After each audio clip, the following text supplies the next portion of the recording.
Hello everyone, and welcome to Geek of Thrones, GodisaGeek's weekly Game of Thrones podcast. This week, talking about episode 5 of season 6, entitled The Door. I'm here with Chris White, and Chris, do you have any idea why it could be called The Door? Because I've just got no idea at all. Hodor.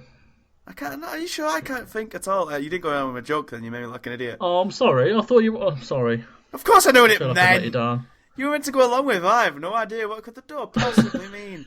It's so cryptic. They don't make. I was answering you like Hodor would.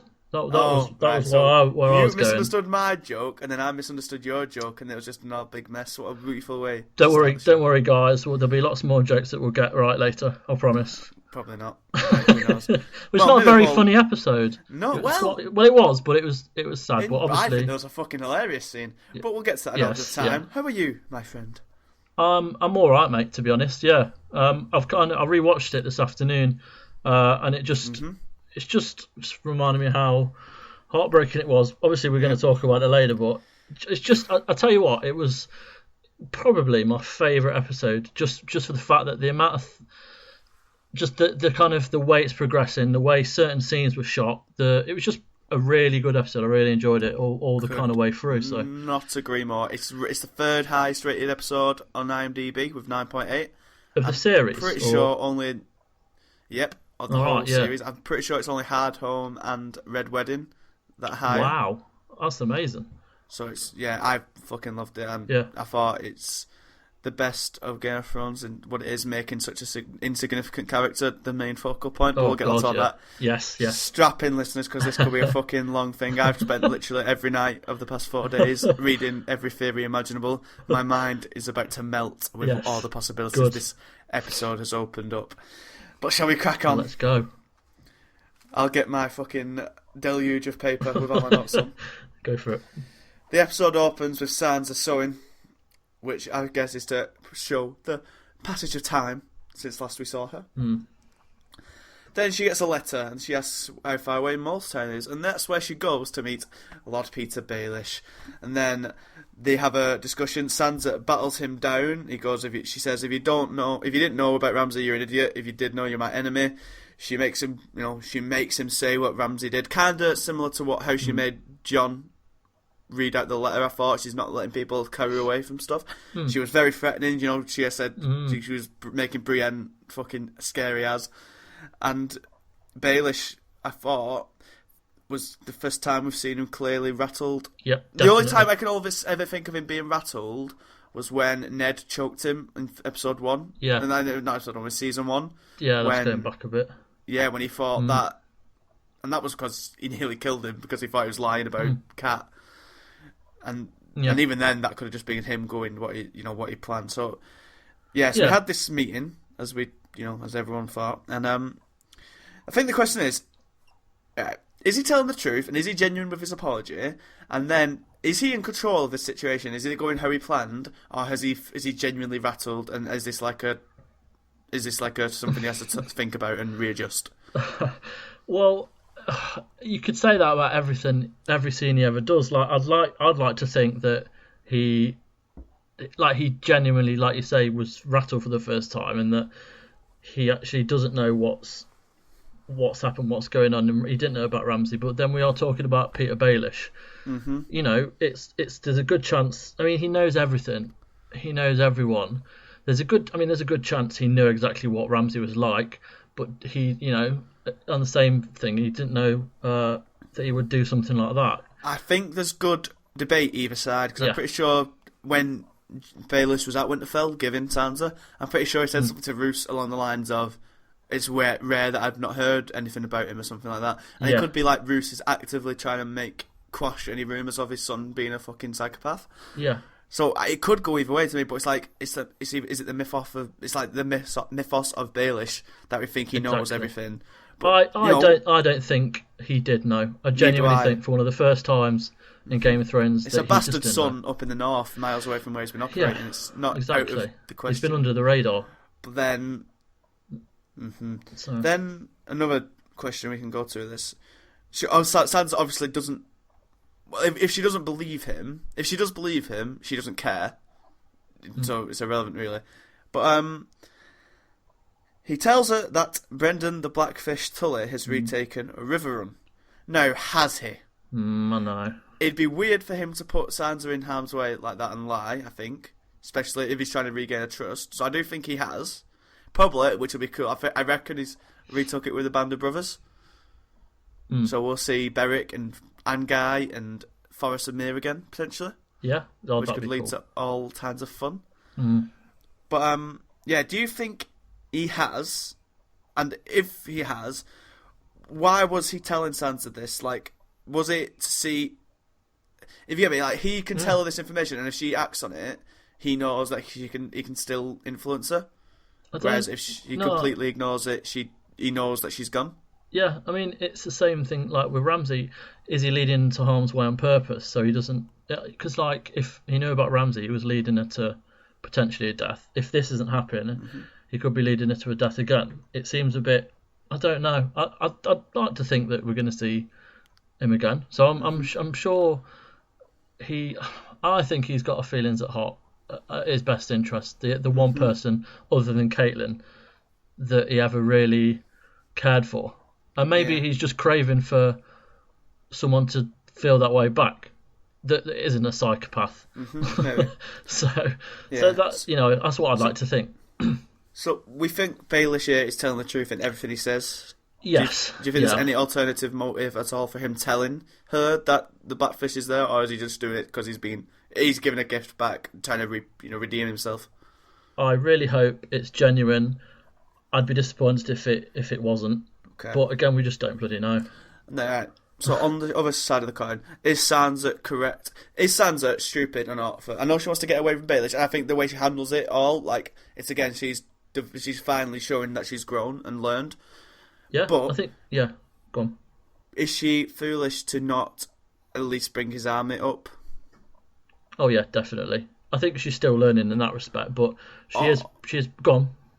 In equal measure, is she keeping it in reserve and knows it's a last gasp trump card type thing, and she's being clever and keeping quiet and not letting the others, because she knows that Baelish can be manipulative and that she's keeping the rest of her crew away from him for this part of time. Yeah, I think you're right there. I think she was keeping it from him as like a get out of jail free card. So she's been smart then with it. I think she is. I mean, we've seen Sansa come from this petulant child to this leader, and she's been through so much, and we followed her along the way, and we've seen her grow as a person. She's grown a lot smarter, and she's a Stark that regardless of what that play portrayed Ned as, they're very smart, and I think that's what she's playing on anyway. So okay. Right, well, let's move on. Let's go to the other Stark sister. We go to Braavos, and Arya is getting absolutely fucking twatted by the wave. Even without a weapon, she's just got a number in every capacity. That uppercut was brutal. Oh, it was. And then she says she'll never be one of us, Lady Stark, and Jaqen says she's got a point, and as they walk off, he gives an interesting history lesson to Arya, saying that the Faceless Men founded the city of Braavos, which I guess must mean have linkages to the bank, which I'd guess that if how there was always worrying about if you don't pay the Iron Bank back, there'll be. I imagine they send the Faceless Men after you. Yeah, that's the point. Make sense. Yeah, because what's they can't invade or anything. So what are they going to do to kings who don't? Yeah, exactly. Repay debts and stuff. Yeah. And then he gives her a job.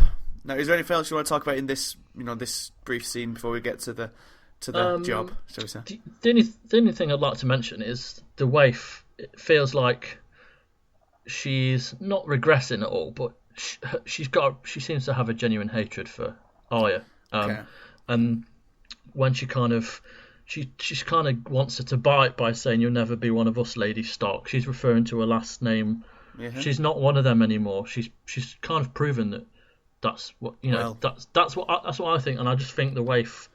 I don't know. I don't trust her. I don't like her much. That's probably why. What if But what if we're Jaqen saying that her face goes to the wall? It's obviously a threat saying if you don't get a face, then your face is on the wall. What if, in actual fact, she's not training Arya, but Arya is training her to be more like Arya Stark, to use her Possibly, body. yeah. That'd be Maybe interesting. something like that.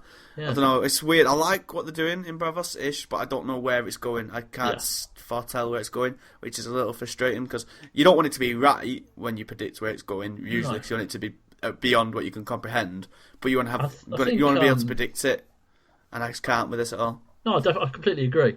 But I think Arya throughout the season has been one of the kind of fan favourites. Her storyline's been quite interesting all round. I think they've definitely got something big planned for her. Well, it'd be really weird if they just killed her off. Yeah, like, that'd be an insult, I think, more than anything. As you say, there's no indication at the moment really where it's going. But you've got. I mean, we'll talk about the next scene, and then this kind of link back to where it could potentially go. But yeah, this next bit. Well, should we jump in then? Yeah, let's do it. Well, I thought this was fucking hilarious. It was absolutely amazing. It was a play. Awesome. A play basically reenacting the main events of season 1 of Game of Thrones, in which Arya actually plays herself.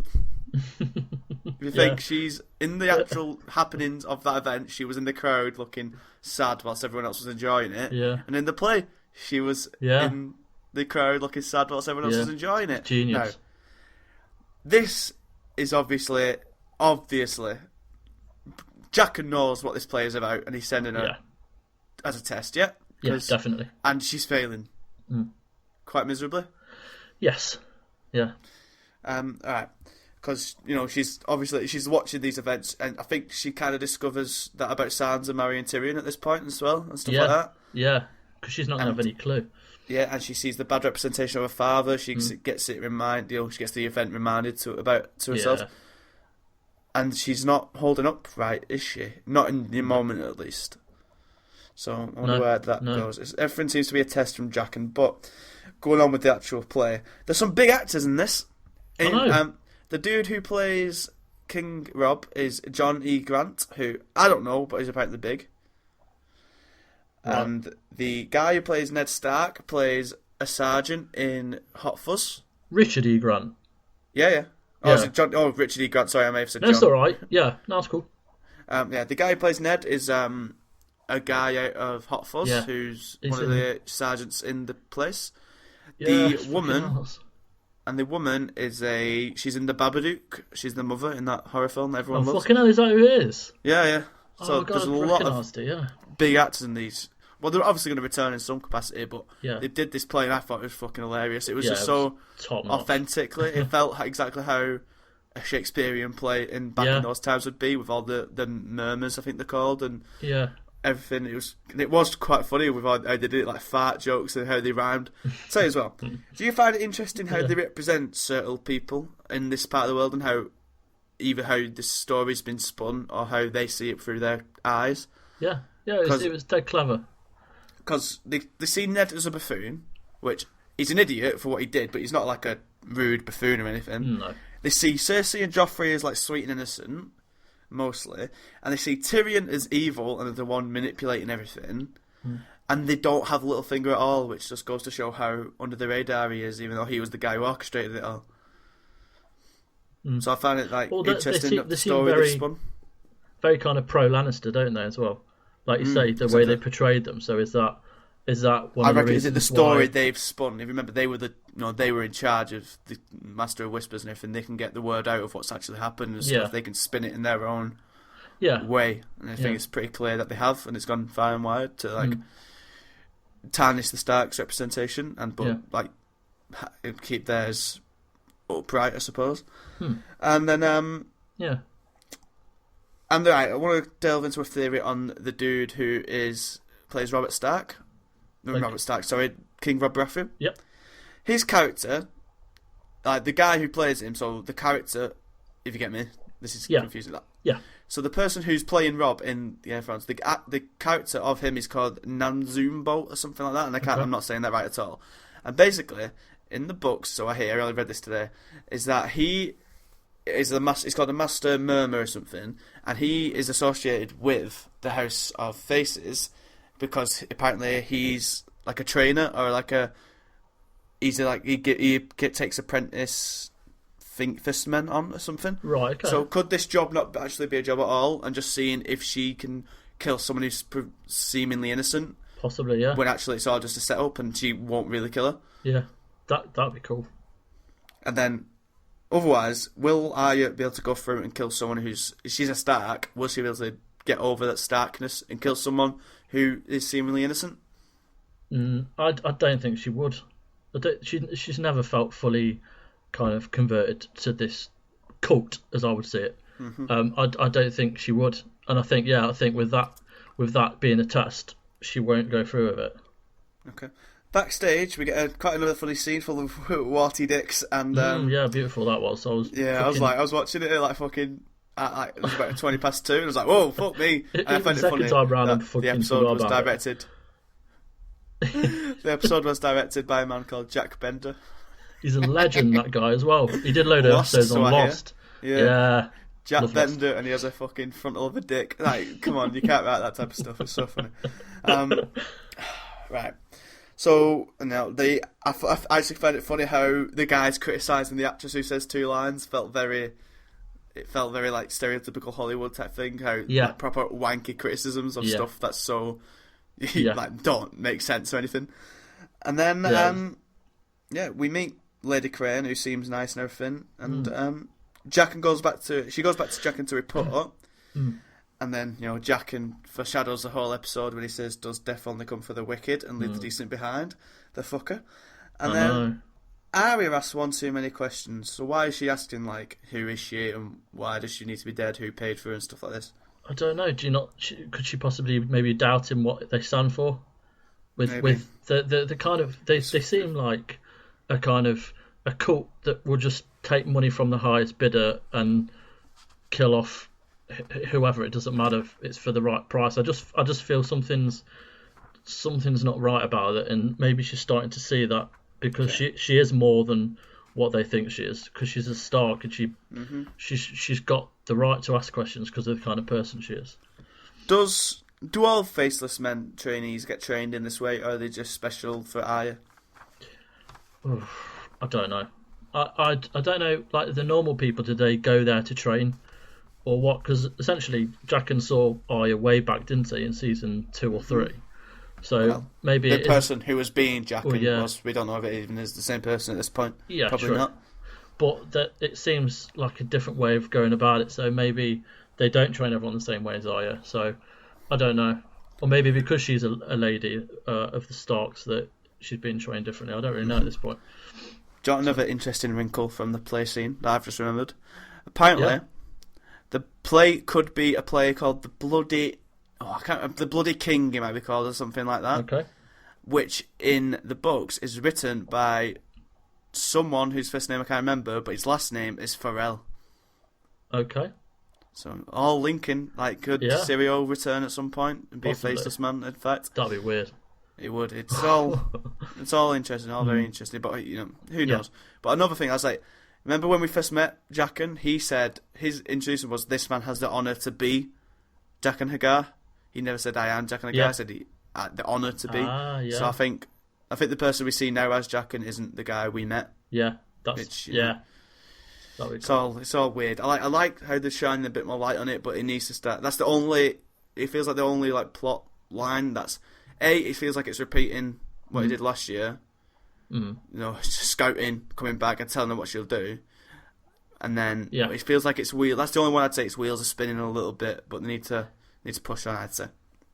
Yeah. Next up, Bran is in a vision.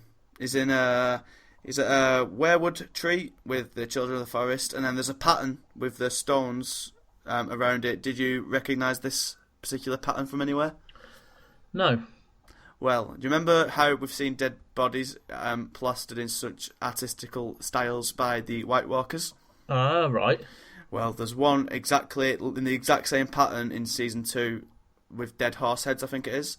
Literally exact same pattern as the one in these stones here. Yeah. Wow. And then we see Leaf, which is the child of the forest. Yes. Who we recognise. She sticks a piece of dragon glass into a man who... This man is the same guy who plays the Night's King now. Yes. He's a stunt actor who did like stunt work for Arthur Dane's fight scene in the Tower of Joy and stuff. Oh, right.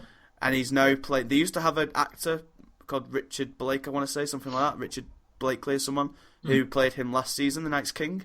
But they've switched to this guy now because he's a stunt worker, and obviously, if they're all dressed up, all you need is, and he's doing combat, you just need a stunt guy, don't you? Yeah. Yeah. But I thought he acted the scene of him getting plunged to death quite well for a stunt guy, and he's obviously just trying to break into acting or whatever. Yeah. No, it was a good scene. I liked it.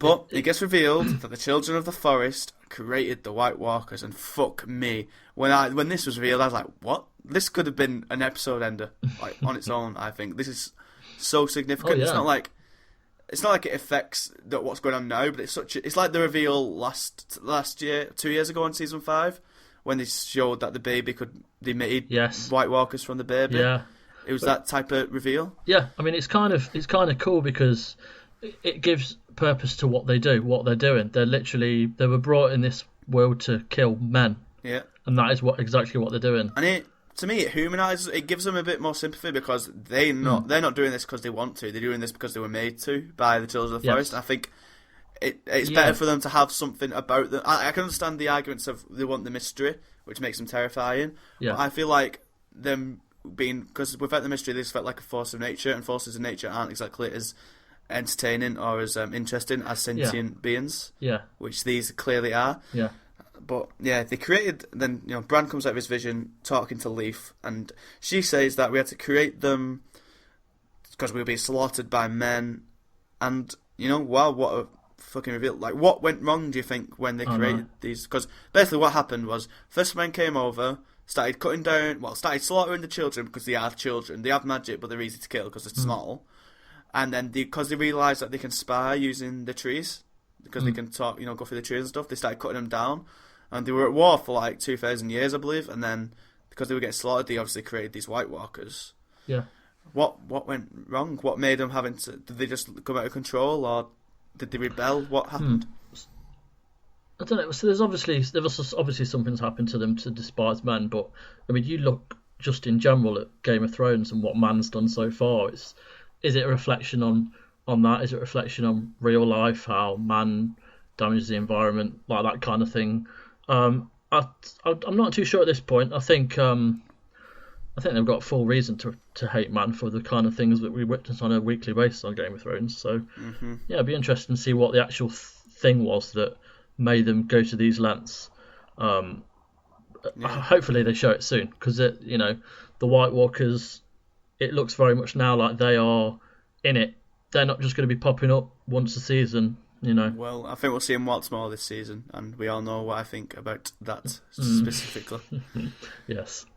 Shall we? I think there's a fucking lot more to talk about with these White Walkers, but I think we'll come back to them. Yeah, definitely later on. But that was a massive reveal. I think did it cut to a trailer right after this? Yes, pretty sure it did, and I'm pretty sure it did. And after it, I was like, just fucking, I couldn't believe it. Yeah. But anyway. Next, we go to the Iron Islands and we go to the King's Moot, which saw Yara put down her claim. She gives a great, grand speech of whatever, how they failed, and she's going to do better. Theon backs her in quite an emotional scene. I thought he suppressed the Reek character quite well, but he's obviously still... He's still there, but... Yeah, you can see him every time he just looks off to the distance, I can't stare people in the eye and stuff. Yeah. And then as she's convinced everyone, and everyone's shouting her name... Euron comes in and claims the Salt Throne too. He comes out and he admits that he killed Balon and does quite a convincing reason as to why. Are you surprised he was so brazen about it?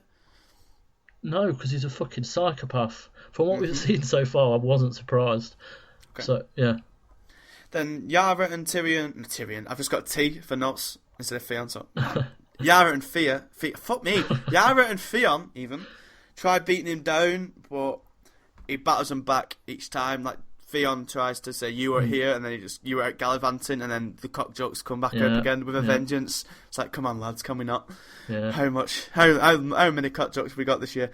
And then he says he has a plan to build a fleet or whatever. Because Yara says she has a plan to build a fleet, and it's quite. You can just sense that. Oh, every fucking king said that. Yes. Whereas Euron actually comes in and has a plan, an actual plan. Yeah. He's seen the world.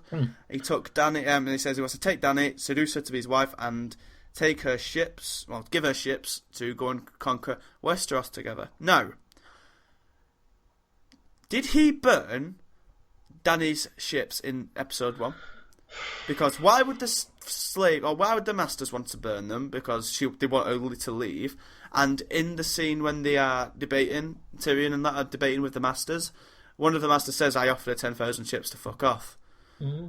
So Euron's travelled far and wide. You'd have thought to scout this plan out, he'd go there. Maybe he sends his crew to just go and burn them all, and then he has the motive, and then he creates the demand, which makes his supply worth it.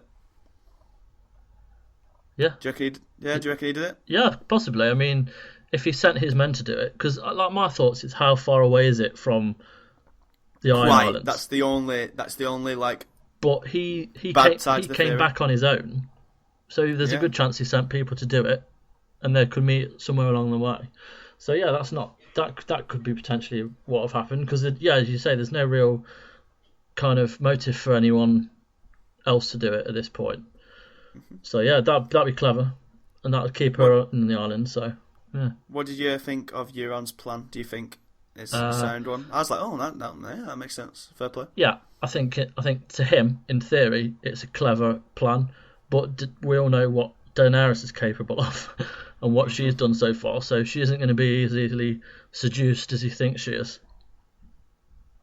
Okay. Were you expecting a bit more from the Kingsmead and Euron? It was, and in the books, I'm pretty sure it goes on for fucking ages and gets a bit boring for a while, but there is some good quips and stuff in it. There's more people trying to claim the throne. So, do you expect a little bit more, or were you fine with the whole how quick it was just to get stuff moving? So I can understand why they would try and get it moving, but I thought like. It was fine. Like I understood it, but what I don't kind of understand is how fickle they all are, because they were all like chanting for Yara, and they were like, bar a few, they were all kind of dead set on her. This chap walks in after 3 minutes of giving a speech.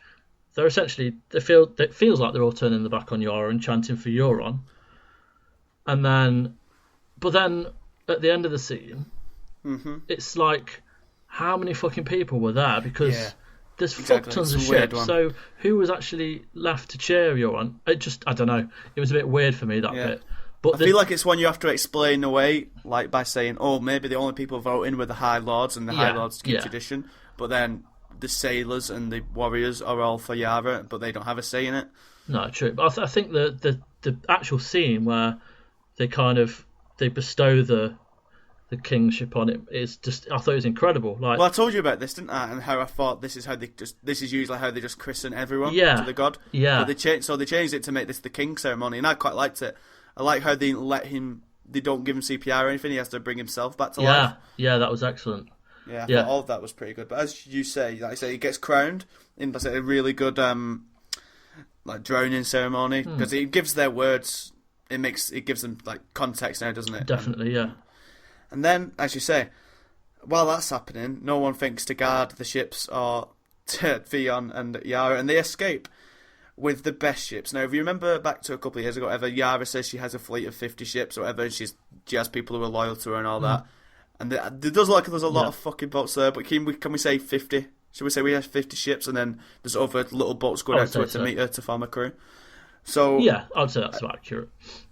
Are they going and doing Euron's plan before he can do it? I think they're going to Daenerys. Yeah, I said that to my wife. I said they're probably going to Daenerys to either warn her or something. I don't think they're... Yeah, I think they want to stop him. But then it all seems very quickly how they've gone, right, let's run away, let's do this. Like, I don't know, it's a weird timescale of how all that was happening. So we'll see. Well, I think they needed to escape, because obviously Euron is quite hell-bent on just killing them. Yeah, it's like, with 50 ships spread so far away, if they just escape, how do they get the plan of what they're going to do to the other ships without telling them before to go in one particular way? Unless they're just following Yara, I guess, maybe. Yeah, you'd guess maybe, yeah. And she can just relay commands to all of them. Yeah. Then, I must say, I thought there'd be a bit more of Euron. I thought it'd be a bit... He just seems like another dickhead who... I thought there'd be something just a bit more extra about him, like... from what I've heard of the books. Like saying you didn't know as much, so maybe it's not affecting you as much. But you told him me just a lot making about dick him. jokes and stuff. But you told me a lot about him from the preview, and he sounded like a very kind of complex, intricate character who could have been really good. But you're completely right. He seems like a total dick, and there's nothing. Yeah. I really loved his intro scene where he was very self-entitled, but it's good. But the cock jokes and the kind of he's just an arse, with nothing really to add. And like if he was my king, and he's like, right, go home, get a fucking load of wood, build me 1,000 ships, I'd be like, fuck off, mate.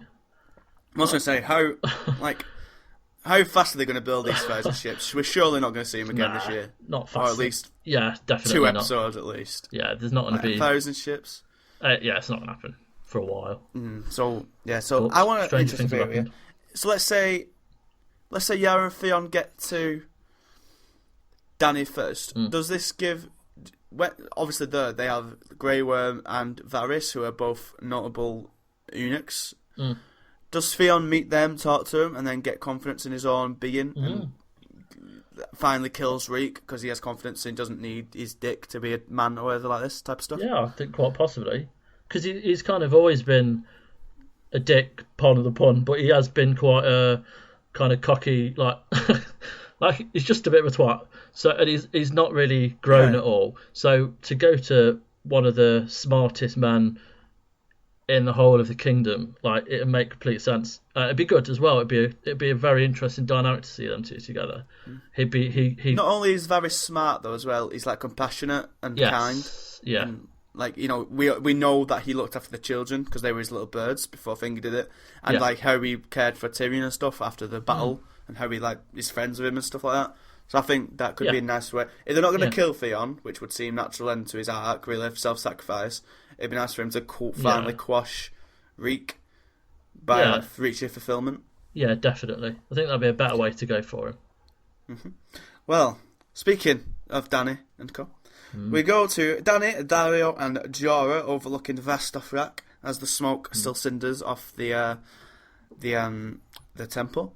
Yep. And Jorah reveals the grayscale to Dany, and she's instantly upset. She was trying to be strong beforehand, but then when she's met with like fatality, she's like, "Oh no!" I thought it was Emilia Clarke's best work on the show. Actually, I thought it was really emotional. It hit me straight away how much she loves this man, but she doesn't. Not in that way. Not platonic. Yeah. And then just as Jorah admits his love finally, and he's basically said he's just going to wander in the desert till he fucking keels over, yeah. And then after Jorah saves her life on multiple occasions, Dany saves his life quite easily, quite clearly saves his life by giving him hope and giving him the command to go and fucking find a cure. Yeah. And what do you think? I thought it was a very emotional scene, and as you're right, she was excellent in it. And it was nice how he kind of confessed his love to her in a really kind of sweet way. Dario just listened and he kind of understood their relationship through it, because it's clearly they both feel a lot, as you say, slightly different kind of feelings of love, but it's love all the same. They both care for each other, but in the kind of sense of curing the grayscale, we know that it can be cured with Shireen. She had grayscale, so we know there is a... And where is Davos going to go at the minute? Where's Davos heading? I'm not sure. Bear Island, whose home is Bear Island. Yeah, okay. That's where Jorah Mormont's from.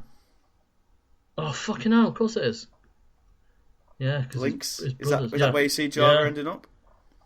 Do you think he'll find a cure? No. What do you think he'll do? I've no idea. I don't think we'll see him for, if at all. I don't know. With the way they work, it could be just a case of just never see him again, and we're just left with the kind of thought that maybe somewhere he did manage to cure himself. Because for me, Jorah's kind of road in Game of Thrones is over. Like, this, what else is there for him to do, really? Like, he was always Dany's kind of saviour. He looked after her. She doesn't need looking after now, surely. I think it might be a case we don't see him again. I do think it'd be quite a nice way to end him. Just write him out. He may end up dying, just finding for a cure, for serving his queen. It just gives him... it's a happy ending, per se, for him. Because he doesn't go out sad, he goes out full of hope, and he gets tell straight away. As soon as he says it, he's immediately uplifted. Now, I'm going to blow your mind and tell him where he's going to end up. You ready for this? Yeah. Right. If you're looking for a cure for something, where would you go in the world? Where would you go? What, in terms of countries? In Game of Thrones, if you need a cure for something, where would you go? I would. Who heals? King's Landing. Nearly. Think of people who heal. I can't think off the top of my head. Meisters heal. Right. Who has all the knowledge? Where's all the knowledge in the world about healing and maestry in the world? Just the Citadel. The Citadel. He's relatively close to the Citadel now. He's no way. He's on the west coast of Essos. Yeah. And Old Town is on the east coast of Westeros. Right. Oh, is it not? It might be on the other side. It might be on the other side, actually. Ignore me. But he's relatively close to it. Yep.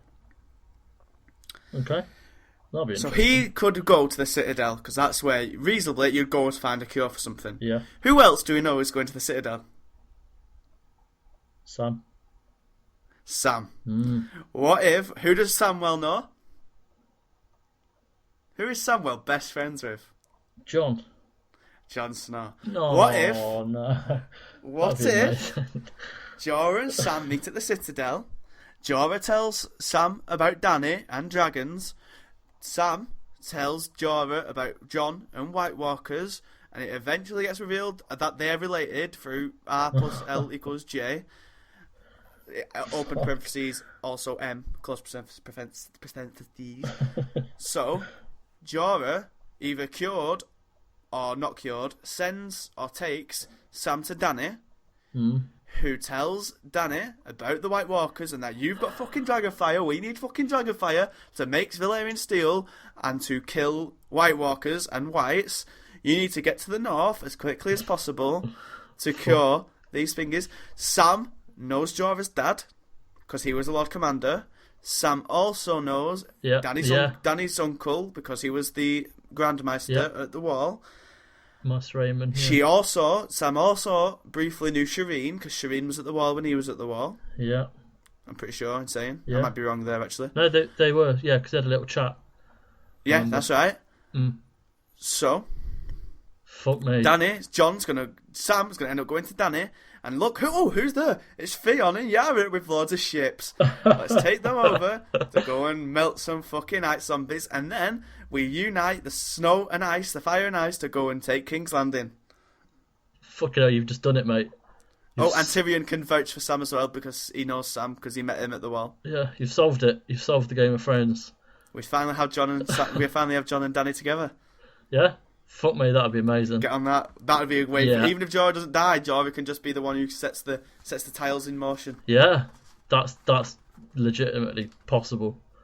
I can see that happening. That'd be amazing. Or the other way is, it's either going to be that, or Jorah goes to his home, just to redeem his sins or whatever, and then meets into Davos, who finds the cure because of Melisandre's there or whatever. Melisandre's there or whatever. Yeah.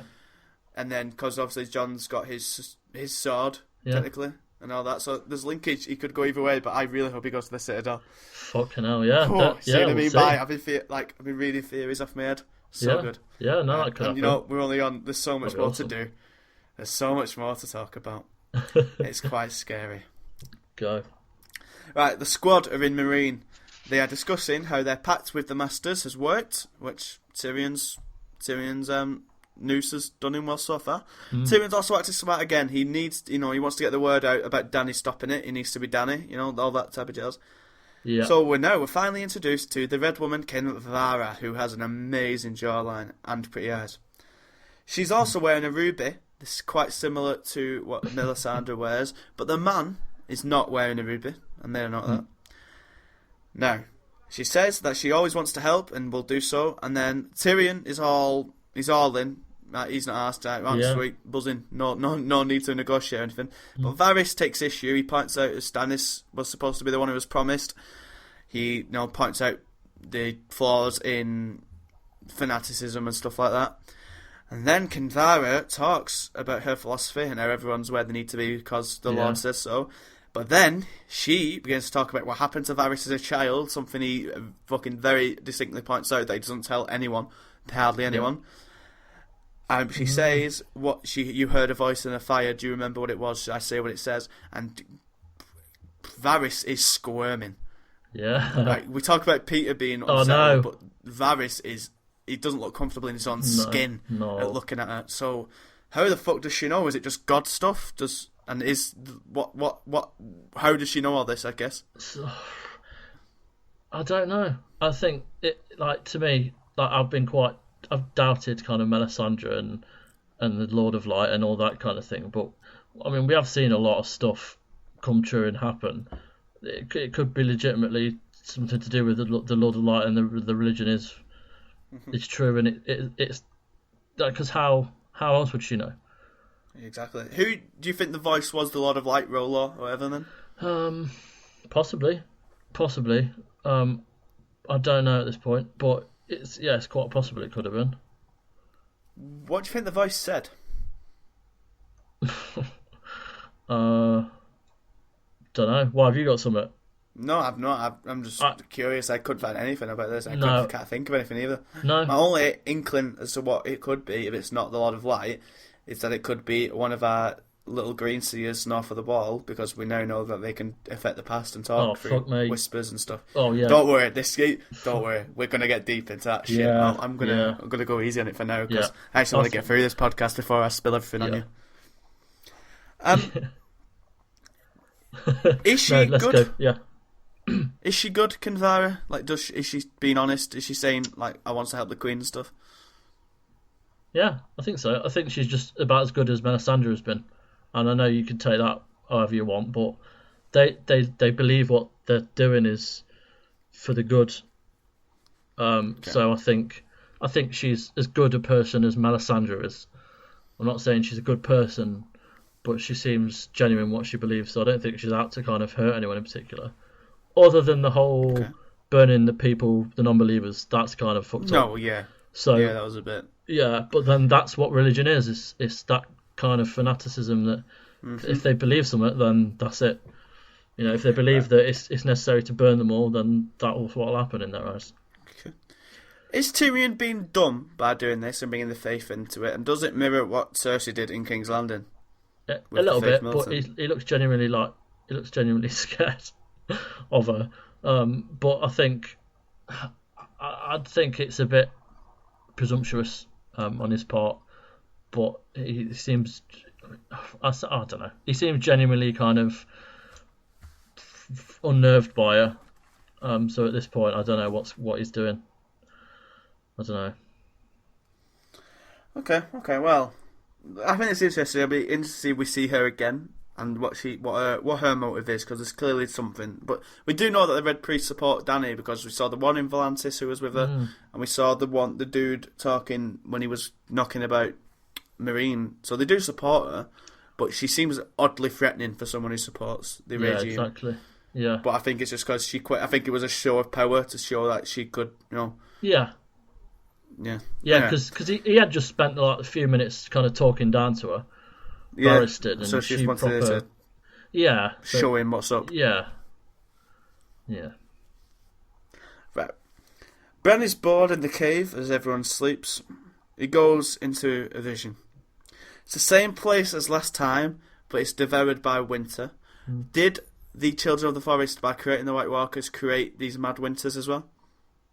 Possibly. Because we know that they're far north of the wall when this happens, and it was sunny. Yeah. When they created the White Walkers, and it's just... Yeah, there's a good chance they brought the winter. Definitely. Because it seems like they're all terrified of the winter. Mm-hmm. So, yeah, I suppose. So yeah, maybe.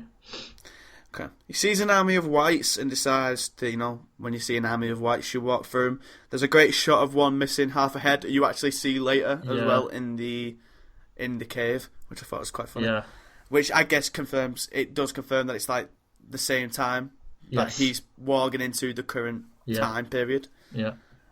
He's not doing it in the past or anything. No. And then he comes to a clearing and he sees the Night King and the other, the other lieutenants, we've come to call them. Yep. And he sees him, and all the other whites begin to turn as well. So this pretty much sums up that the Night's King has warging powers. Yeah. And can counteract Bran, and can interact with visions and stuff. And does it also confirm that the first Night's King, the guy who they created to be the Night's King, was a Stark of some sort, even though he was blonde of hair? Possibly. I mean, to me, nothing's clear with his kind of where he's from at the moment, so I don't really know.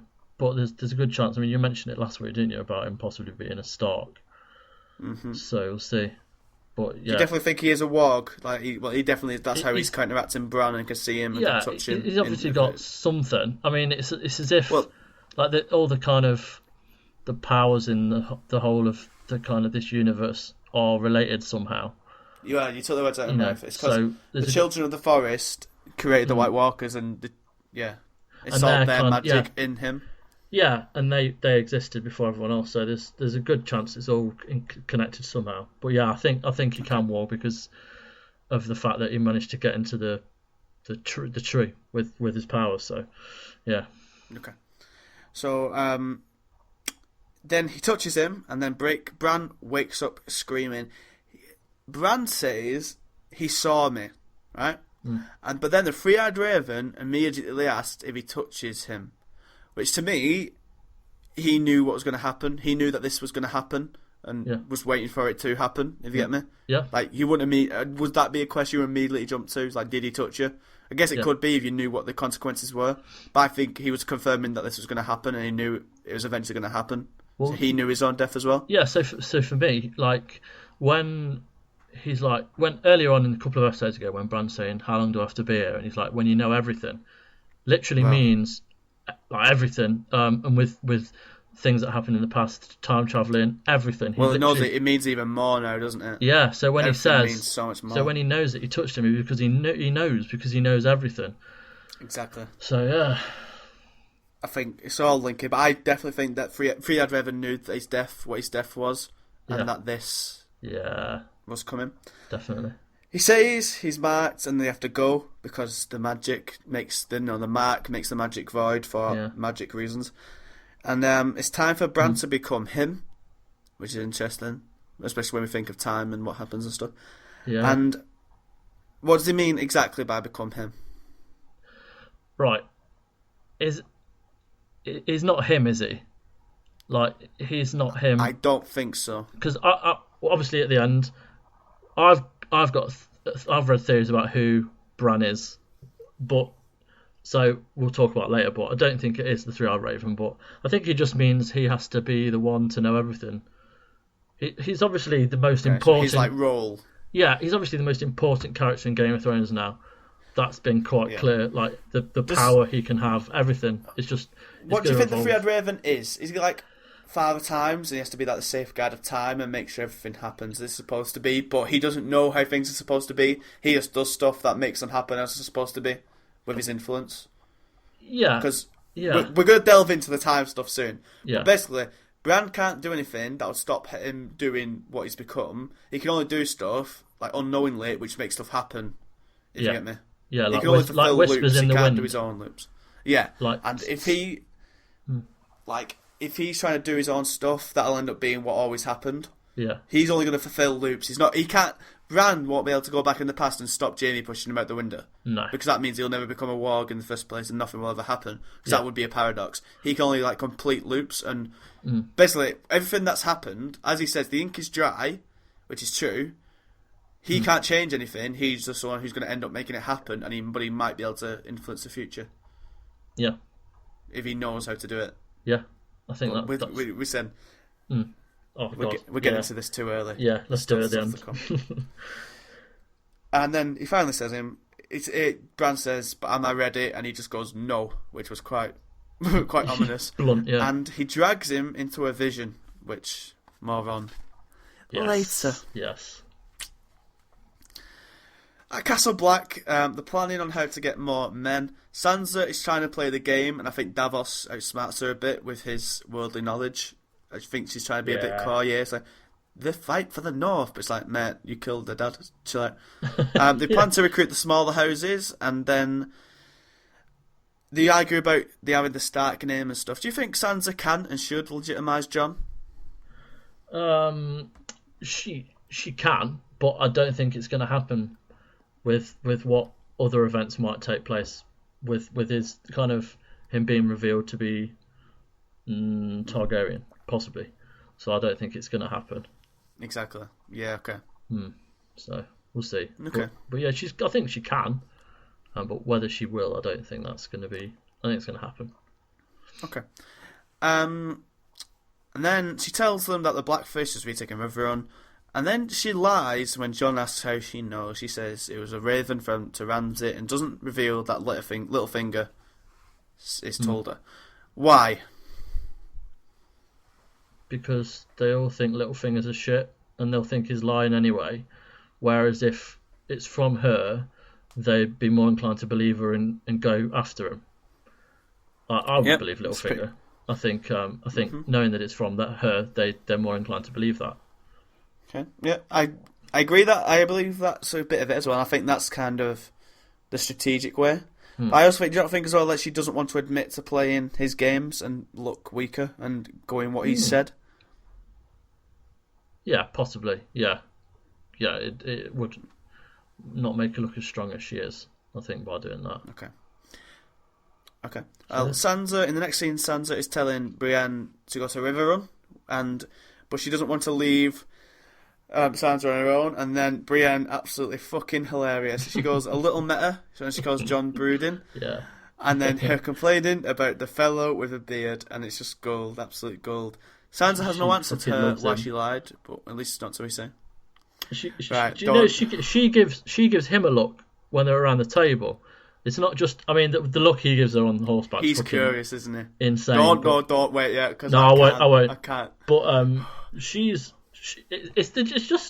like real life in Game of Thrones. Like, it's the sort of thing you'd see on a fucking rom-com. Like, he's not into you. No, it's something you see in a primary school. Just like a dorky kid looking at a girl who he finds wealthy, and he's just like, don't blow it. Don't blow it. He's just looking, and then she looks, and he's like, yeah. And like, I feel like she's curious because she's never had, but she's equally scared because she's never had that type of affection before. And then Tom is just going for it. Yeah. Right. Okay. Yeah. Right. Hold, because we're coming. Pardon? The important people are leaving Castle Black. Sansa gives Jon a Stark wolf cloak, which is quite. I wonder if it is like the same one as in what they wear in the sets and stuff. Because it suits, Jon's looking more and more like Ned every day. Sansa's also in a Stark garb, which is very nice, all reminiscent, all the pleasantries we want before they kill him, which would be funny. And then, fuck me, Tormund is looking lustfully at Brienne. She turns, and then, fuck me, Tormund cracks the best fucking smile. Jesus, every time I look at it, it just makes me piss myself. It's like it's the shot of humour we need before the ensuing darkness. And then she just rolls her eyes, and it's just fucking amazing. Like, they've not had more than 30 seconds on screen together, these two, and they've not needed to have one word. But it's been fucking gold. I absolutely love all of it. It's amazing. And it's just and the memes that have come out of it. Tormund's like, he's just been this badass and this psycho, this wildling, and like he's crumbling at the sight of this game. He's got jelly need and just. But yeah, it's like in his head. He's like, look at us, Brienne, and then he's like, oh, she's looking at me. Don't be weird. Then cracks that smile, obviously being weird. And he's just like, nailed it. Yeah, I love it. I fucking love it. It's so funny. Oh man, it's just a smile. It's just they can't. The amount of fan fiction that must be written about this already. It's scary to think. They have to do something with this. They have to go somewhere. They can't just be a joke. Oh yeah, definitely. I love it so much. Man. Jon and Ed say their goodbye, and then the most horrible foreshadowing ever when he says, "Don't knock it down when I'm gone," which I'll come to more on later. Right, okay. Dum sort of thing. So then everyone, Jon, Davos, Melisandre, Sansa, Brienne, Tormund, and a couple more wildlings that they've all gone. All the important people, apart from Ed, have left the castle, so we're not going to be there again. We're not going to be back to the wall for a while, No. I'd say. Not until the last moment of episode 10, I'd wager. So, who's going where, do you think? So we know Davos is going to House Mormont. We know Brienne's going to Riverrun. Where are the rest of the crew heading? Honestly, no idea. I'd have thought that Tormund and Brienne would be... Well, we know, as you say, Riverrun. I don't know. It could be... Tormund's going to his wildlings and explaining everything. The generic families. Who knows? Yeah, okay. It's kind of... Yeah, I think we'll obviously see more of that, but at the moment I have no idea. But we just know they're going to try and reunite these families, and so... Yep. Okay, No. Right, deep breaths now. Because I've literally got 2 full pages of notes for this 10-minute segment. Are you ready? Yeah, let's do it. Okay, deep breaths, everyone. Because, like I said, this 10-minute segment, and there's a lot to fucking unpack. Mira and Hodor are packing and talking about food, and, they both seem happy. Hodor's ordering lustfully, going, Hodor, as in he's probably excited for some blood sausage. And then Mira sees the breath coming out of Bran's mouth. It's getting colder. She runs to the door. And the White Walkers are here. How nice. The Night King cracks the earth, which I imagine puts the holes in the cave that allows the Whites to get in. And Mira tries to wake up Bran. As the Children of the Forest are throwing fireballs to not much effect at the ensuing herd. She's trying to wake up Bran, and it's not happening, because he is currently getting a last-minute crash course from the Three-Eyed Raven and trying to upload all the information he can into his head. Then I think it's interesting to know that only White Walkers can go through fire. Yes. They're the only ones who can put it off. Everyone else all the others had to go either side. Yeah, I mean that's kind of the fact that, like, for me, when it all finishes, it'll be them fighting the humans with the Valyrian steel as opposed to the dragons, wouldn't it? Because they can't be affected by fire, so Yeah, that's a good shout actually. Okay, Mira gets Bran off the tree, and he's still in the vision. Which I think that's a point that he's trying to learn straight away. He's teaching him how to do it without the support of the trees. Yeah, like going into the visions, I should say. Yeah, maybe he just can't get out of it now. I don't know. And then in his vision, he is seeing the scene of Ned going to the Eyrie to be Lord Jon Arryn's ward. Yeah. We finally meet Rickard Stark, his father, which looks very Starky. Yeah. I think we may see him again, which will come to more theories later on. Okay. And then the Whites are in, but Ghost and Mira take them down. Quite coolly. Mira is screaming at Bran, and he's still in the dream. And then the Three-Eyed Raven tells him to listen. And then Bran, in the dream, wargs into Hodor through the vision, and he takes him. He takes him, and he runs away. He starts pulling the cart in while he's in the dream. Mira kills a White Walker with a dragon glass spear, which is quite cool. I think it's interesting to note the armour. The children couldn't pierce the armour, which may say that they're just weak, or the armour is weak, or the armour's strong. But if you touch the skin, they go kaput, which Mira did with quite brilliant. I think Mira's an underrated badass because she's fucking cool. And she's good with a spear and knife and all that, and a bow and all that jazz. Yeah. Where was I? So, and then, as they go, Summer is dead. Haha, how ironic. As he sacrifices himself, and it's quite you just know shit's going bad when the wolf gets munched, don't you? I can't cope with another wolf dying. For me, that was just only as bad. Ghost and Nymeria left, and we've not seen Nymeria for donkey's years.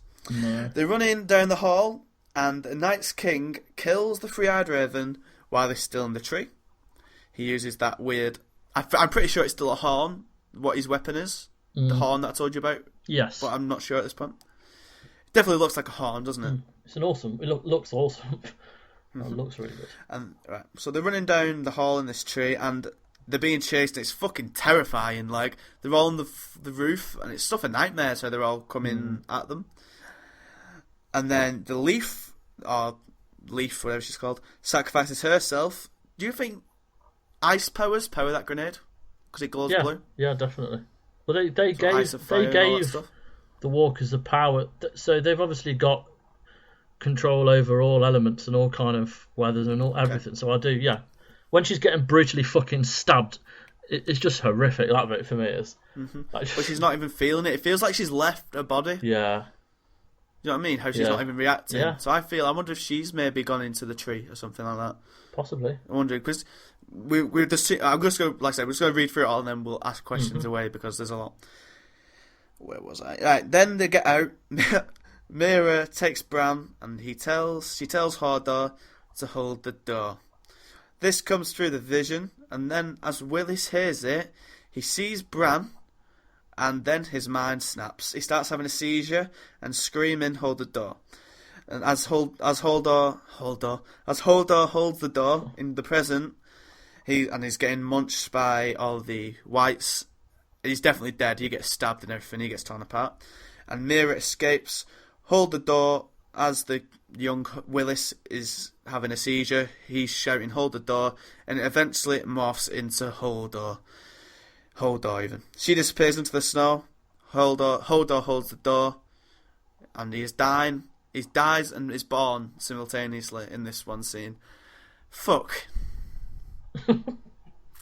Literally, all I said for about half an hour after this episode finished was fuck. 'Cause fuck. Oh, man. Fuck.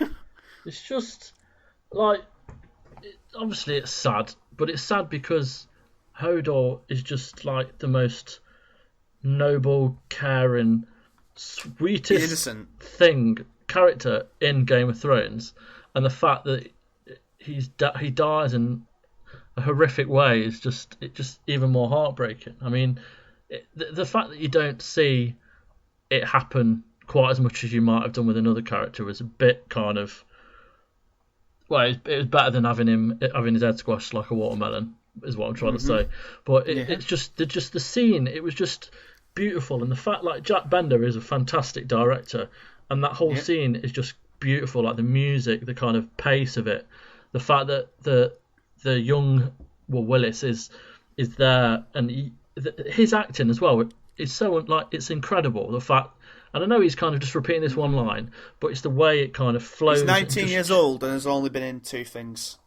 It's called Sam Coleman, the actor. Yeah, well, he's fucking awesome, and it just nails it. Like, and so you kind of going through all these emotions of what's happening to him, but at the same time, your head's literally just exploded because you know why it's called Hodor, and it's just insane. Like, it's easily one of the best scenes we've ever witnessed on Game of Thrones. It was the most Game of Thrones important episode in 6 seasons. It did everything right. It's the most important episode in 6 seasons because the door's just open now, anything goes, and it's a two-way street because it's amazing, the possibilities are endless, but as they had a Lost director in, this could fucking very much go the way of Lost if they fuck it with time travel and stuff. I think they'll be very... Are you worried? I'm not worried. I have confidence because I am not worried. See, for me though, mate, like, Lost is my favourite show ever. Okay. Like, and I'll stand by that. Like, you're not disappointed with how they fucked it, apparently. Right. So I watched it week by week, and then, like, when it came out on DVD, I watched it through again, and it makes perfect sense. Like, it makes perfect sense. The only thing they didn't do was answer all the questions, all of them, a few of the questions about the island, but it was never really about the island, it was about the characters. So for me, I'm not worried about Game of Thrones. I think they've got it very much in hand. I don't think the time travel thing won't be too much, they won't fuck it up too much or play with it too much. It will have a very obvious thing what Bran has to do with time travel throughout the series, and it'll be about just little whispers in the wind, little kind of subtle changes to make people do things, and that it won't be a lost situation for many. It won't disappoint. I don't think they'd dare risk all that money and time to just fuck it up with all these time travel theories. Agree. I'm not worried because it was revealed that this is a George R. R. Martin thing. He's obviously had this in. Yeah, I like that as well. I really like that. That it's one of his fucking one. There's like 3 moments apparently, isn't there, where he gave 3 of the main moments he gave them to kind of put in, and this was like number 2 of the most holy shit moments of the series, and apparently there's one more, which could be anything. Yeah, I think this is enough for me at the minute. I've got no reason to doubt them at the minute because maybe maybe the book's taking ages to come out because he's written himself into time fucking paradoxes and shit. Yeah. But there's no need to speculate. But at the minute, they've given me no reason to doubt because from what they've shown of it, the only way it's not going to create paradoxes-ish because because he's only going to change things that have always happened in that way. Yeah. If you get me? Yeah, completely. And like I said, he had that vision from the start, so he's always wanted to go this way. It's not something they've decided, season 4 we're going to start introducing time travel as a gimmick. Yeah. But anyway, shall we talk about how it happened with Hodor and Willis? Yeah, go for it. Right. This is how I'm envisioning it. Please tell me if you're... Yeah, different. I will do. Bran is in the vision. The Three-Eyed Raven brings him into this vision because he needs to teach him as many lessons as he can in such a short amount of time. And this was always going to happen, so this is what he had to do. Right? Mm-hmm. He did it to teach him the powers, the possibilities, to open his mind, but warn him of the dangers simultaneously. Yes. Right. And how it happened. He was in the vision with Willis in that time, and we know that we've seen it teased that he can have influence because we saw him here. We saw him like Ned hear him in the Tower of Joy. Yeah. So he's in the dream, and then he wargs either through Willis or just wargs somehow through the vision into Hodor, and then eventually when they get to the door. And Mira screams, hold the door. It's as if, because Hodor hears that command, and it's already happened to him, he's already heard it before, it completes the loop, which then, in the past, because Willis hears it as well, that's when he hears it for the first time, it breaks his mind, because it's the loop completing. So his mind just snaps, and then, because his eyes go back, he wargs into Hodor, I don't know if he has control, but he's in the eyes. You can see. He experiences his own death, but because it's destiny, and because it was his mind, it's hard. It's a lot harder to say it when you. It's easy to write down and to understand. It's hard to say it.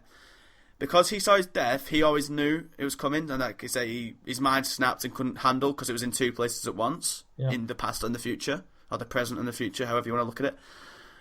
And then, he could only say Hodor, which was that command, and when he heard the command, the leap was completed, and that's what happened. Yep.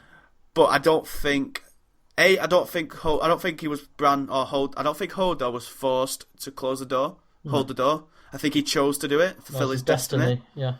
Yeah, he was. It literally. How old do you think he is, and how Willis is when he gets the siege of 15? So 30 years of his life, all his adult life, has been for Bran, been predestined for Bran, and it was his destiny, so he held the fucking door. I think it's clear that is his choice, because there's a bit where it looks like he's slacking, but then he gets the fucking angry rage face and holds it. And then because young Willis, his mind has gone to the future and seen the death and experienced it and knows about it and has been the command, whenever Hodor hears loud noises like the thunder in the windmill and when the walkers come in the cave, them loud noises make him think that the end is coming, and so he gets terrified. Shit, I never even thought about that. Yeah. See, so that makes sense. And does that make sense to you? Yeah, why it works perfect sense. How it happened? I mean, I didn't know whether, like, for me, I thought he may have, like, obviously when he's a kid and he's kind of becoming Hodor, whether the experience was so traumatic that it makes him forget what happened, so that through his life he's not living in fear. But like you say, in these moments where he does, is it kind of remembering something, or is there something in the subconscious that makes him think that? And then I don't think he explicitly knows it. No. I just think he's experienced it, and it's impressioned on his mind. Yeah, definitely. And it's like echoes in his mind. When it happens, it all clicks, and he remembers everything. It all comes flooding back, and he knows, and then that's why he holds the door, because he knows it's fucking vital. Because he knows Bran can walk. It's his role in the. If I was surely if Hodor knew he could walk, he would know if he knew what had happened to him when he was a kid, he'd know. Like it'd be more obvious to him. So that's why I think it was repressed, and then with this finally happen, it just snaps and he becomes his lifesaver. He saves everyone. Like I said, he dies and is born in the same scene. So it snaps his mind in the past, which sets him on this course. But in the future, it's like he sees a moment of clarity. It's like, right, this is what I was always meant to do. This is the command. Hold the door. This is it. This is when I'm being told it. Yeah, definitely. And I hope he never got told to hold the door any other time in his life, because I might have just fucking killed him. But that was the moment. It was that command, that voice, the same voice and the same pitch. Yeah, it was Mira's voice. It was the voice he recognised. So, yeah, it's just fucking amazing. Just absolutely amazing. Yeah. But this just opens up, like I say, I think with Hodor, I think it's a fucking tragic death, because they say it's the sweet innocent who did nothing wrong and he's the only character in the whole show who had no motive whatsoever and didn't hurt hurt anybody, didn't do anything wrong, was a sweet giant. No. And, it's sad, it's tragic, because it's equally tragic and heroic, because it's a gut punch, like I said, Bran in the same breath knew what the power he has. Yeah. But the dangers it comes with, because he ruined a person's whole entire life just for him. Like, he doesn't know it, and I'm sure it's ripping him up as well. But he ruined someone's life, and someone's life who was just sweet and innocent was a disposable tool for someone else. Yeah. And it's just a whole fucking gut. But when you realised, when he was saying hold the door, when did you realise that that's how he got the name, when he was doing the siege? I literally, as soon as he said it, I was like, fuck. And I was waiting for it. And then it's just the way he said it and the way he shouted it. You oh my God, he's shouting Hodor. It wasn't instant, but the way the actor kind of did it, it was like, oh shit. Why is he repeating it? I was like, as soon as he said hold the door. Yeah, it was a repetitive nature of it. And I was like, oh my God. I was on the edge of my seat. And then I just slumped back, and I was like, fuck. Yeah. I just couldn't believe it. It was just how our character's so largely insignificant. As we said earlier in another podcast, he's literally just a calf of Bran, can have such massive significance. And the saddest death in the whole show, the most unjust death in the whole show, and just the most important death in the whole show. Oh God, yeah, without a doubt. So, without a doubt. Do you want to get your tinfoil hat on? Unless you've got anything else to say about this whole scene and how he did it, and how it all worked specifically. No, I'm good. I just think it's, as I said, one of the best of the series, best of the show. It was just beautiful. Have you got your tinfoil hat on? Hang on, I'll just grab it. Right, it's on. Fire away. Theory time. This opens up so many doors now, because even though Bran might not be able to have the power yet to control it, he's going to have the power to try and control it, and he'll fuck things up, and how he fucks things up is how they actually happened. So there's one theory I saw, it's when he shouts father to Ned? Yeah. Maybe that's the thing, just the faint whisper of father that Ned hears might be the thing that makes him think he needs to father Jon. Oh, man. Shit, yeah. But maybe, I'm not saying it is, because he's on a bound, he'd probably do it anyway, but that could be one thing. Now, the big one. Okay. I don't think we've seen the end of the Three-Eyed Raven. Okay. I think he'll come back as a Force Ghost at some point, right, in his current form. But I think we'll see past him warging, and this is what I think. Right, we all know that we think that we're gonna see the Mad King getting killed by Jaime. Mm-hmm. Yep. Okay. So there's two prongs to this, shall I say? I think he could. Okay. So I think Bran could warg into the time, because I think he's trapped in that vision now. I don't think he can get out for a bit, and I think he's going to have to wander in the vision until he finds his own way out and learn, if you get me. Yep. That makes sense. Because I don't think he has his own way to get out, and he has to just learn himself. Yeah. I think he's going to go around and try and fix things, and he's going to fuck up massively, and he's going to see things. I think he's going to go to the point when Jaime kills the Mad King thingy. Kills the Mad King, and it might happen that the voice coming through the vision at that point is burn them all, talking about White Walkers, and that tells the Mad King to burn them all, and that's why Jaime kills him.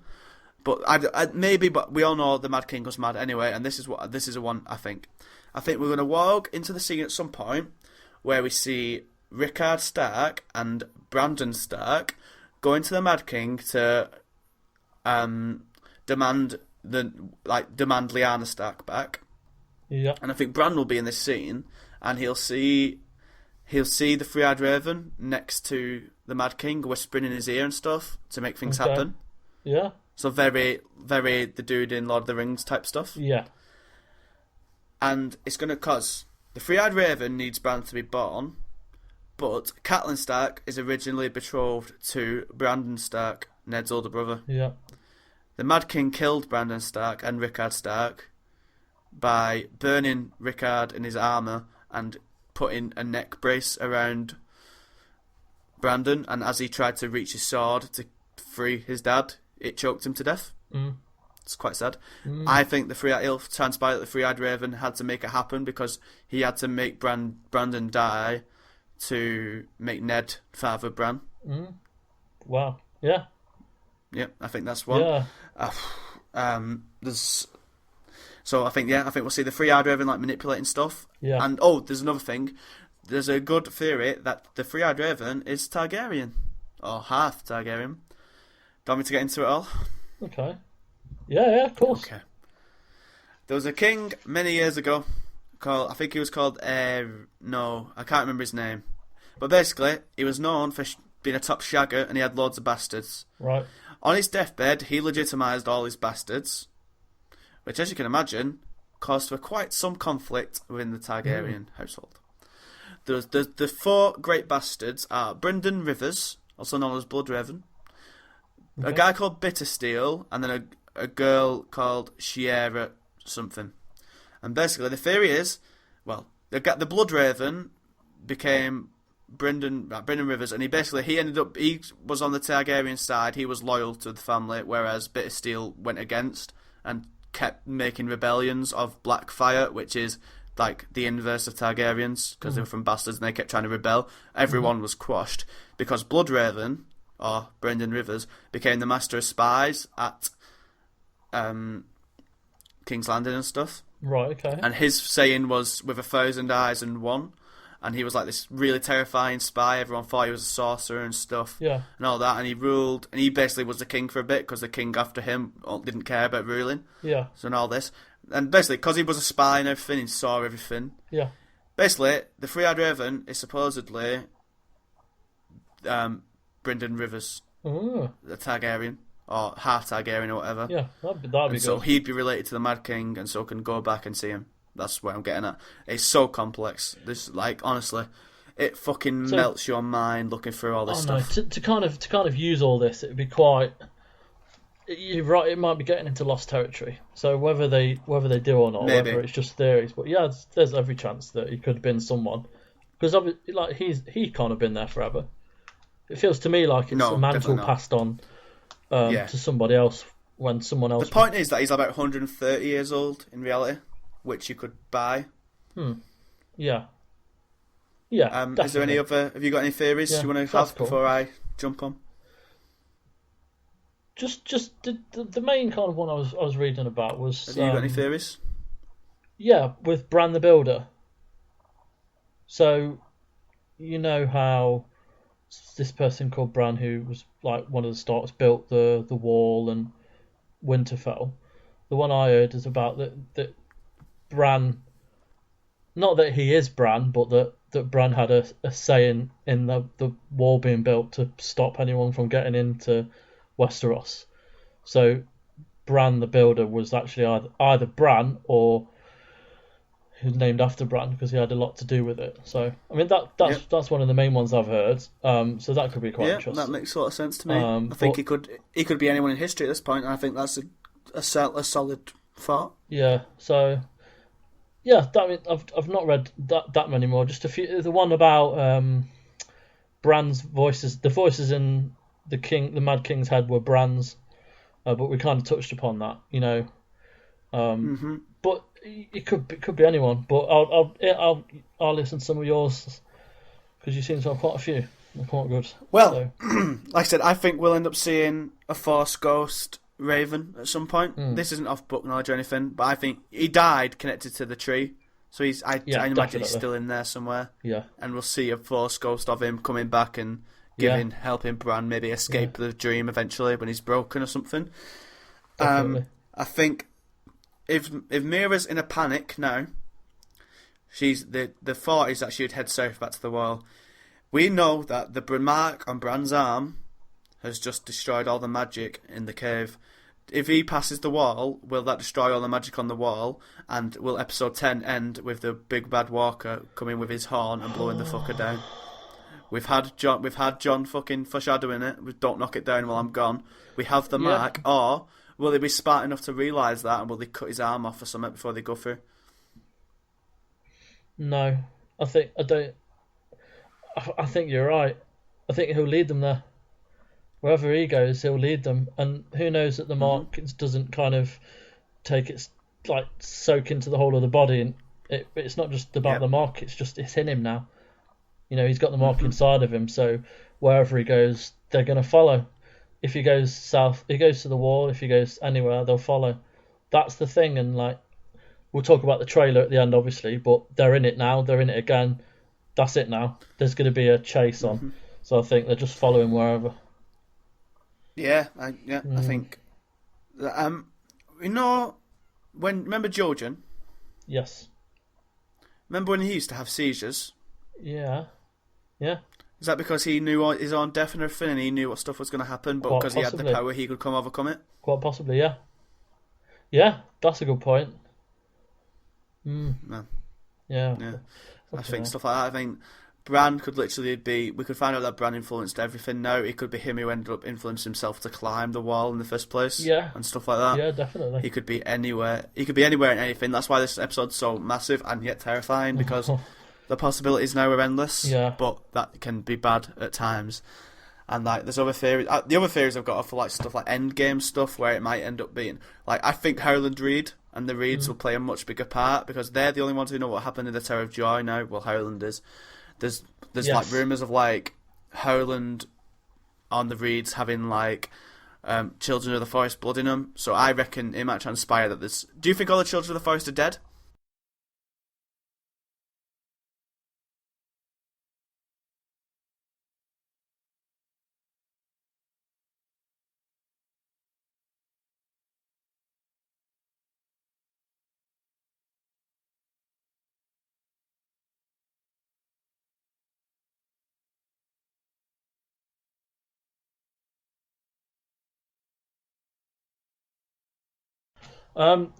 Possibly. I think the way it happened in that episode, it seemed like the kind of signal for that was the leaf just blowing it up. I think it's over. It's a different world we're living in now. I think they were kind of part of the last world before the men came, and then now it'll be the new world with Bran and everything. I don't think. I think they're all dead, to be honest. I don't think we'll see them again. I think it's a new world we're living in.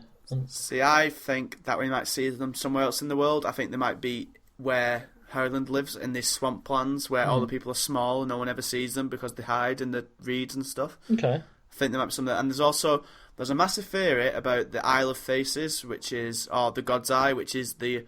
Remember... Oh, no. There's a pond or a massive lake near Harrenhal. Yeah.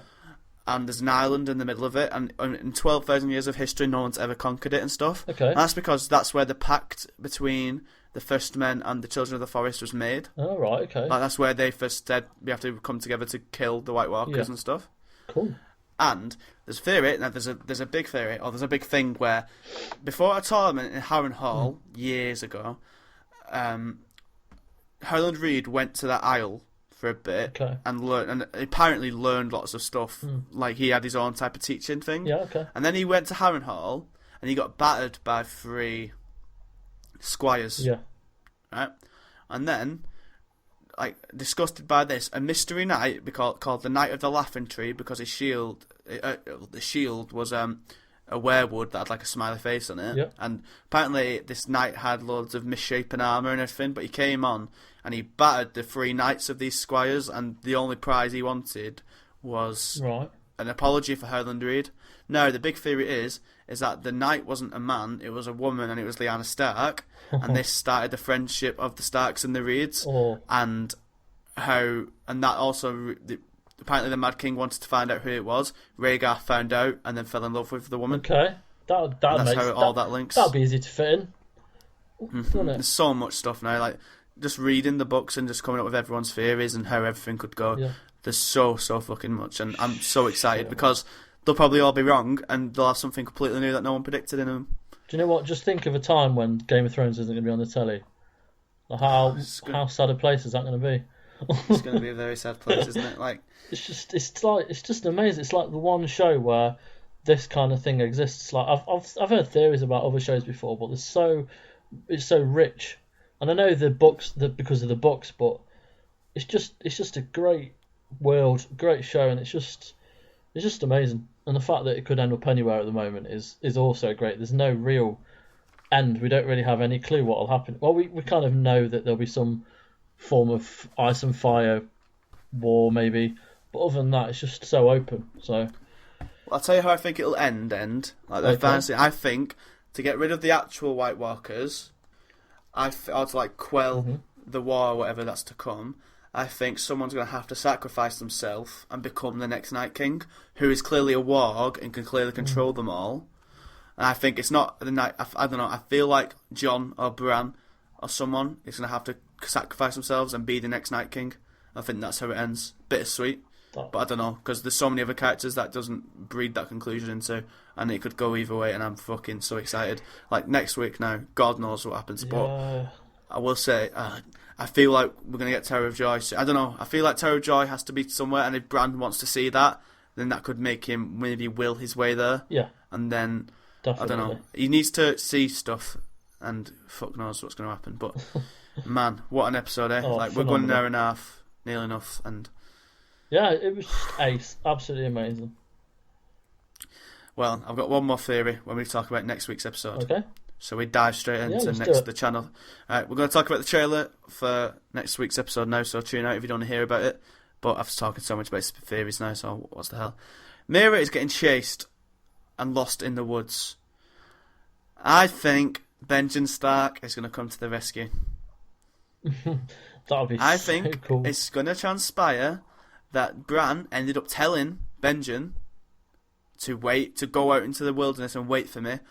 Gather everything we need. Wait, I reckon it's gonna transpire. That doesn't matter when it happened. It just matters that it did happen. Yeah. It's gonna end up telling Benjen to go out and wait and be here at this certain time.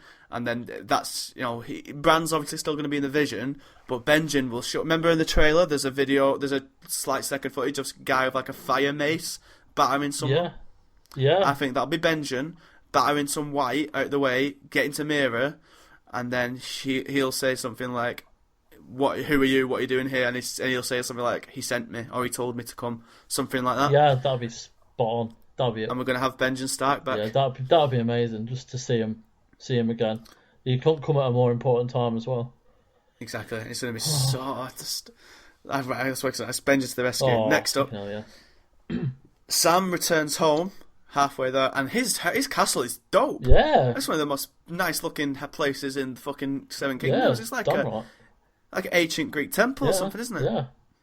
And his dad looks like a dick, so I think, I think there's an awkwardness in there maybe, and we'll see how that ends up. Yeah, it'll be weird. But Sam's top bloke. He'll get the job done. Mm-hmm. He'll stick up. He'll stand up to him. I think he will, and I'm actually on board with him going to the Citadel now if he ends up meeting Jorah there, because that gives him direction to go now. Yeah. He wouldn't just be standing around in the Citadel for 2 years. I was a big subscriber to my theory of him getting the steel sword and just going straight back up north. Yeah. But now I feel like the Jorah thing has to happen, or else they've just both got no direction, really. No, you're right. Yeah, I think that'd be the best thing for both of them. But yeah, you're right. There's not really anywhere definitely for Jorah for me, other than either that or what we discussed earlier. So we'll see. There's some snippets of Cersei and Jaime being angry, and then there's the Tyrell army in front of the Stepped, but they are fucking completely surrounded by common folk. Have they fucked up? Yeah, is it not going to go as simple as it is, as it looks like it could? I didn't notice this, but my wife noticed it, that Marjorie's hair hasn't been cut. Like, whether that's significant or not, I think it's like we mentioned like last episode where it seems too good to be true. The guy is a very clever man. I think he's got something planned. It'll end in bloodshed, but it won't be a kind of one-sided. They'll have come up with something. It won't be the one we want. Yeah, and it'll go something bad's going to happen. But I think it's going to go down next week. For sure. Yeah, but I don't think the High Sparrow's getting it. I don't think he's going to get cut. No, I think he's here to stay. I think they fucked up big time, and I don't know. But we know that Jaime can't die either though, because he's going to go to the Riverlands at the same breath. Yeah, so which is a nice, comforting feeling. I don't want him to die. Yeah, but I don't know what they're going to do here, because I thought this would be done by now. To be honest with you, not like if they take it in an interesting direction now, then I'm fine with it. But this cunt needs to die. It seems like he's going to stick around, but who knows?